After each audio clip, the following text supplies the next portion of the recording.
Do you know, it absolutely amazes me. People come and they say, oh, I've had this fear or phobia or this anxiety for years and years and years. So can I just book like 10, 12 sessions with you now? Because it's going to take at least that long, isn't it? Why? Because they've struggled with it that long, they presume it's going to take that long to get rid of. And granted, sometimes it does if it's really complicated. But here's a thought, right? You actually create a belief system or the start of it in seconds. Okay, so if you create something in seconds, if you can find the initial thing that created it, you can get rid of it in seconds. The bit that takes a bit of time is getting to the original thing. I'll give you an example, because sometimes we get it very, very wrong. What we think it is, it isn't. If you can think about a cobweb for me, you know, a spider's cobweb? Yeah, you got it, right? In the middle, that's the first thing.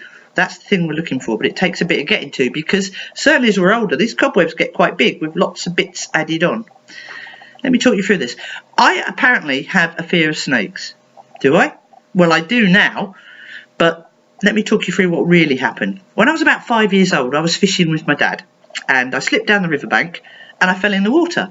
In that instance, because I couldn't swim, I was blimmin' terrified. Massive emotional response, screaming, proper mess. Let's make that the centre bit of my spider's web. Now, you know, when we talk about Ollie, I talk about the little librarian putting stuff in boxes. Well, we also have a little bodyguard, and it's his job to keep us safe. He creates the spider's webs because it's a job's worth. In that instance, he was probably having a cup of tea, yeah, and all of a sudden, massive emotional response. I knocked him off his chair. He's like, blimey neck, what's going on? And he can't see, so he has to ask all my senses. So it would have been, Ellie's eyes, what's going on? What's frightened her? And the eyes would have gone, I don't know, they're shut, there's tears, I don't know, we can't see anything. Ears, what can you hear? Ears are going, just screaming, she's proper frightened, no idea. And he would have gone around all my senses. Nose, can you, no, can't smell anything, just, you know, it's a bit upset, no idea what's going on. And only when I'd stopped crying and my eyes opened, did my brain begin to register something. And what it registered was as I was crawling back up the bank, I put my head in the bucket of maggots, as you do.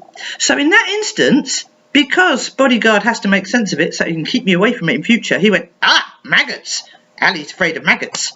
Put that in the middle of my cobweb. That's how it all started. But as I said, it's a job's worth. He doesn't want me to feel that much emotional fear again, so he's going to steer me clear from maggots and anything like maggots that might have the same reaction. So very quickly he decided that actually, well, worms are a bit like maggots. So if you imagine, centre of the cobweb, little bit out, next line. On the next line, he put worms. Great. Proper job's worth, my one. He then added in slugs. So, we've got maggots, we got worms, now we've got slugs. Then we got snakes. Then we got ropes hanging up in the barn. Then we got the garden hose being left out that I hadn't noticed before. Think about a cobweb, what happens? Spiders in the middle, if something triggers the edge of the cobweb, spiders alert. So I've only got to see a garden hose and what's actually happening is I'm not frightened of the hose. That's silly, why would I be frightened of a hose? But what is triggering in me is the initial response, which was the maggot. The fact that my bodyguard got it completely wrong, and it was because I fell in the water, although I probably wasn't keen about the maggots. But that's how we do it. That's how we do it. It kind of creates this spider's web of protection around you, and slightest thing can trigger it. Think about public speaking. Are you really frightened of public speaking? Is it really the crowd in front of you? Let's put that right on the edge of your cobweb. If we busted back down to the centre, if we're really lucky, it might be you stood up and did public speaking, people were horrible and probably not doing it again. Chances are it was public speaking in the school play, muffled your words.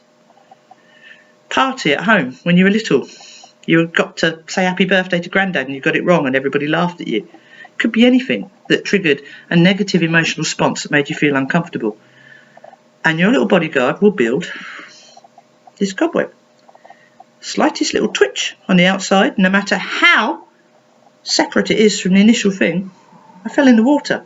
I saw a maggot. I'm frightened of garden hoses. See how it works?